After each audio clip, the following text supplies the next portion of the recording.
Hello everybody, I am Peter the Animator, and today we will be playing, or kind of playing, we're going to be doing an interactive story today.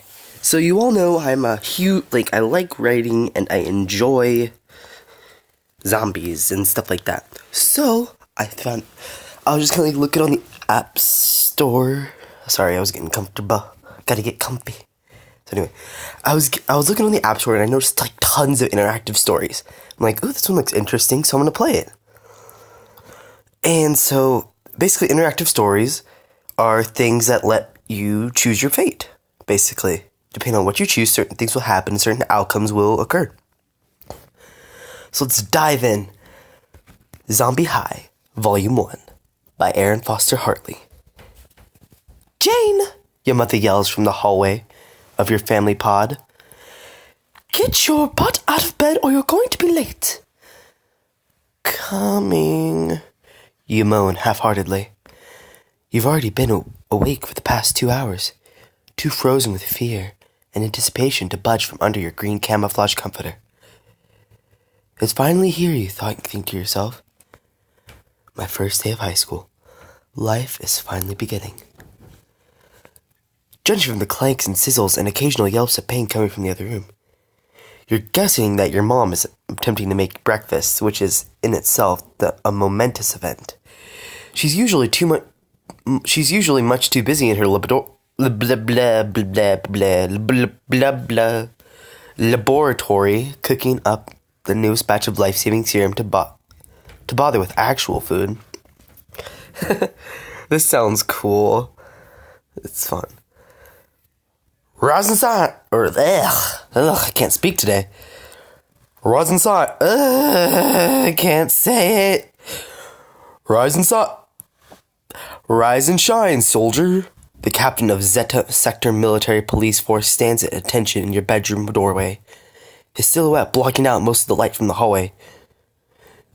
You need to be out the door by 0600 hours. Yes, sir. You sit up and feel under your bunk for your slippers. Oh, don't be nervous, pumpkin. You'll do fine. He pats you on your head as you pass him on your way to the bathroom. Just be yourself. Surprise? Why can't I speak today, guys? I have issues. I have very severe issues. Surprisingly, your mom's pancakes turn out to not half bad. After inhaling a stack and downing a glass of protein drink. What? Protein drinks? You grab your backpack and head for the door. Along the way, you pick up your trusty .22 caliber pistol, nicknamed Opal after the white what are these words? To the white iridescent inset on its handle. Double checking the barrel and safety before slipping her into the side pocket of your pack. Well, I'm off. Wish me luck. Where do you think you're going with that, young lady? Your mom asks with a raised eyebrow. What? You say. You're actually going to send me off to school, all alone, with no protection? She stands patiently in front of you with her hand out. She's late for work, but looks like she could wait there all day. As far as moms go, yours is all right, although she's a stickler for the rules and the sector law. Ugh! I quit, guys. I quit trying to read. She's a stickler for the rules, and the sector law says that only weapon children under 18. The only weapon children under 18 are allowed to carry in public is a crowbar. You consider your options. You could hand over the gun in exchange for the crowbar, refuse, or try a little lighthearted negotiation for it. Perhaps lunch money. Well, you know what? I think that we need our pistol. So, I don't know. I don't want to hand it, why would I want a crowbar? Well, wait a second, look. Our ammo is 2. So that means we have 2 bullets, I think. I kind of want a juicer for it, but I don't know. If I refuse, she'll take it and I won't get the crowbar. I don't know what will happen if I try to juice her for it. If I hand over the pistol, I get a crowbar. So if I hand over the pistol, I get a weapon. But I want... Well, no, wait. Later on, though, I could get in trouble for having the pistol. Fine, I'll hand over the pistol. You reluctantly hand over Opal, and she hands you your crowbar. It's painted green and spans the length of your forearm. It's way too boring to have a nickname. Oh, that's sad. I miss Opal. I kind of want... No, I want to go back. I want Opal back.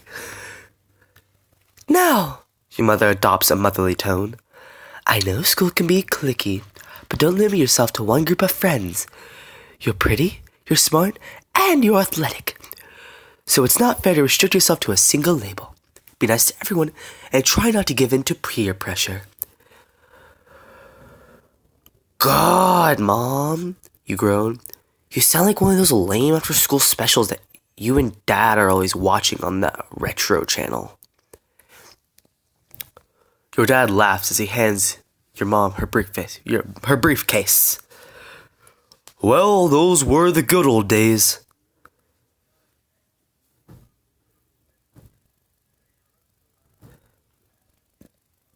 The year is 16 AZ. It's been 16 years since the beginning of the worldwide VM pandemic. VM stands for Ventris Mortis, the clinical name for the living dead. But they go by many other names too. Meat bags, undies, trips for the awkward way they stumble around. Fectos, the level infected that still have a chance of recovery. 20s, the worst of the worst, level 20 infection. The sprayers, for the big green mess that 20 brains make on walls when you shoot them. Before the VMs wiped out most of the world's population, a small handful of lucky survivors were able to find safety underground.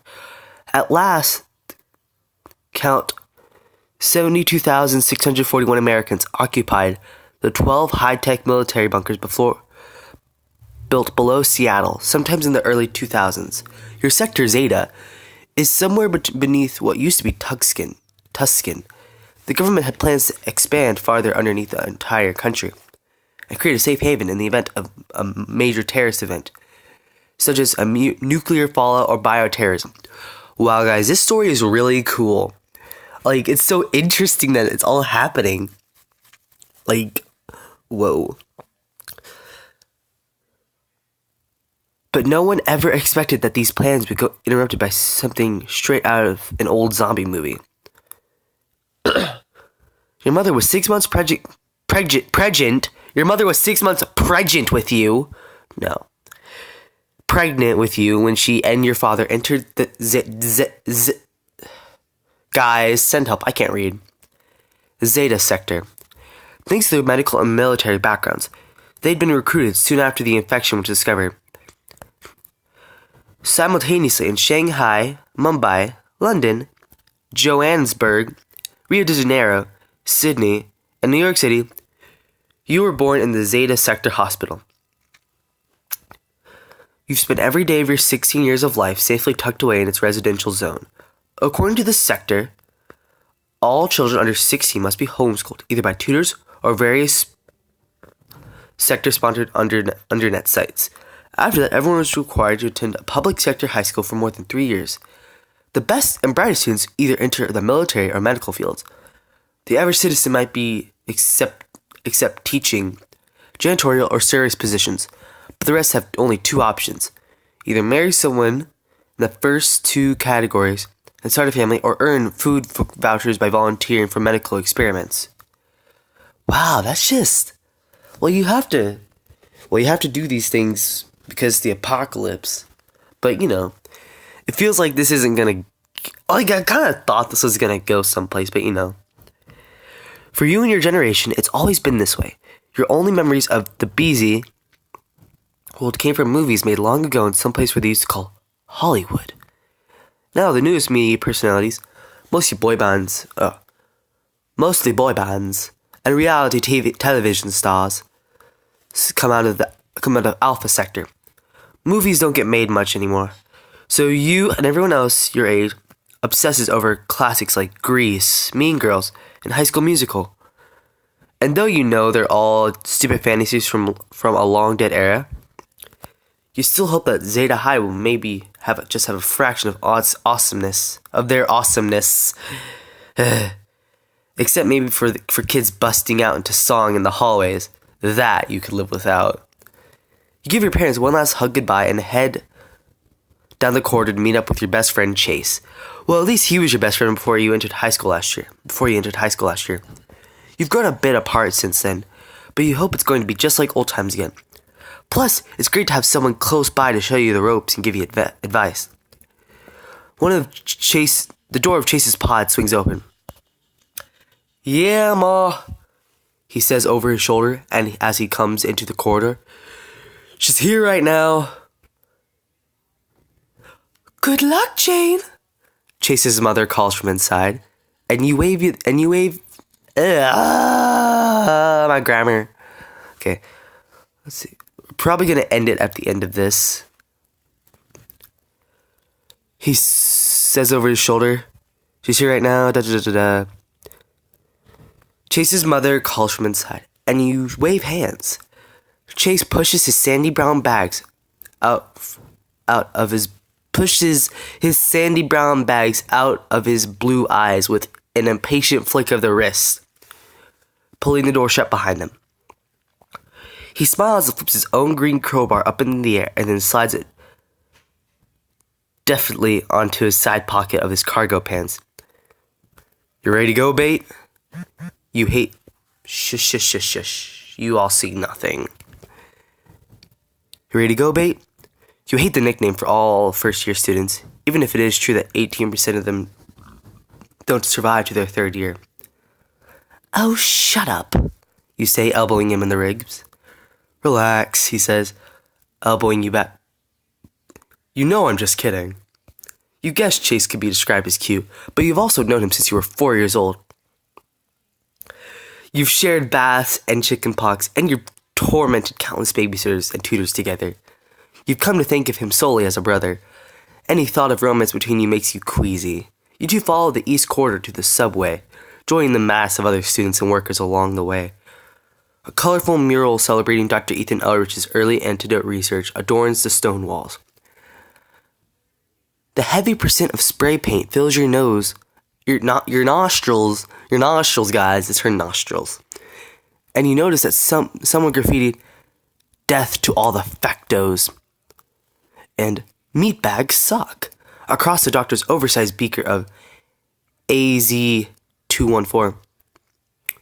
Suddenly, the foot traffic in front of you comes to a halt.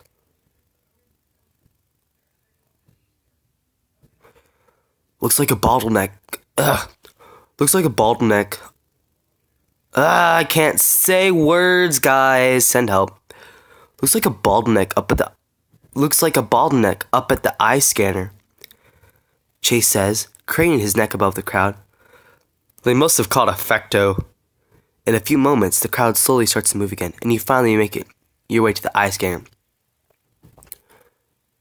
You walk through it, careful not to blink, as a heavily armed military policeman watches the computer screen. It flashes green and he waves you through. You and Chase arrive at the platform just as the subway does. You hustle inside to find a seat together. "So did your mom freak this morning when you left?" Chase asks you. "Nah, she was fine. She just gave me some cliche advice about avoiding peer pressure and cliches. Or cliques. Sorry, guys. My Jane voice is a bit unstable. Okay, let's go. Let's continue with Jane's lovely story."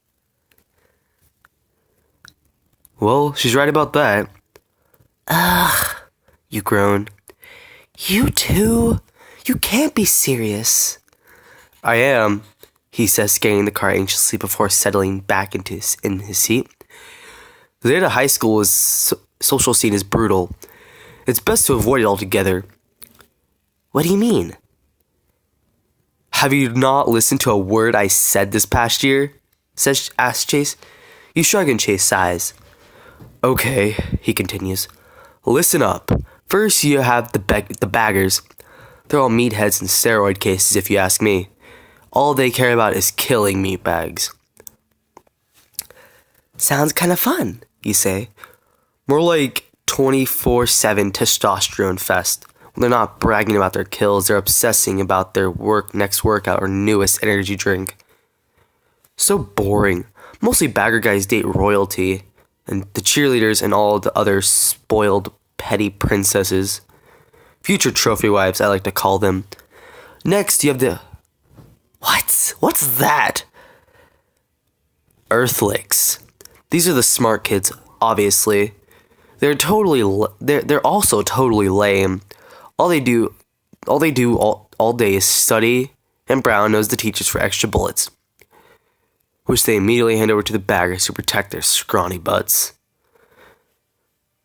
That's pretty nice of him, you say, relieved that you won't be witnessing any revenge of the nerd-style bullying for being smart. Whatever, they're still major wads. But none of them are as bad as the kid A. Who's that? Every year's got one, Chase says, raising his voice to a mocking pitch. The guy who's so smart, so strong, and so brave. All the girls drool over Kid A. Uh-huh, you say? Jealous much? As if. Chase leans back and crosses his arms. Is there ever a female Kid A? I've never heard of one. It's always been a guy.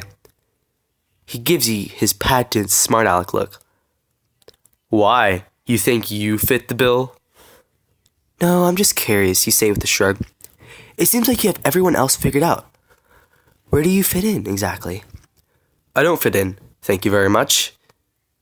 He shifts uneasily in his seat and avoids your gaze. You're a rat? You ask, wide-eyes with disbelief. How come you never told me? I'm not a rat. I hate that label. I'm just one of the few kids who refuses to be sucked into the whole fascist system. You consider this for a moment. At least the baggers and Elthrix and the royalty all have a purpose for a greater good of society. What's yours? Do you hear yourself? Chase huffs, his face suddenly turning red. You sound like one of those stupid public service announcements on TV. Do you think everyone has had a purpose back before all this happened? What's wrong with just wanting to be a kid? A man sitting across from you peers at Chase over his newspaper. Chase sighs and looks out the window at the passing advertisements along the subway tunnel wall. He knows that there's going to be a John Hughes movie marathon all next weekend. You make a mental note to DVR it. Look, Chase finally says, it's not like I'm planning to donate... Oh, crap. Wrong. That's not the Chase voice. It's not like I'm planning to donate my body to science or anything. But sometimes I just get sick of all the crap. I'd rather just play Resident Evil than actually live it, you know. Yeah, I guess. Just then, you notice a group of teens enter your train car. One guy and two girls. Based on Chase's description of high school social structure, you'd guess that this guy was a bagger. His broad shoulders and cocky expression expresses it all. Sorry about that, guys. The door opened. Wait, crap. Okay, awesome. Let's get back to surviving the apocalypse. Okay. His broad shoulders and cocky expression says it all. The two girls are definitely royalty. Beautiful, poised, and possessing obvious fashion sense. The three of them are chatting and laughing with one another. They haven't noticed you or Chase on the other side of the crowded car. Chase is a rat, the least popular of the social cliques at school. Would it be your advantage to get spotted with him before even showing up to your first day? What do? Wait. So they're gonna try to have her leave? What? That's so mean. You know what? We're gonna keep talking to Chase normally. Achievement unlocked. Best friends forever. Aw, you loved him the mostest. 1 point, 1 coin, and 0 luck. Chase is your childhood friend. You admonish yourself for even thinking of selling him out. Besides, the gaggle of pop appears to be too engrossed in each other to notice you. Isn't that the way it usually goes? the two of you continue talking about what to expect for the day ahead. Okay, guys, so I'm gonna end this part here. I didn't think it was gonna be so long, but it ended up being very long. So I hope you all enjoyed this. If you did, make sure to smash that like button and subscribe if you're new. And as always, I'm PDZ Animated, and I'll catch you later.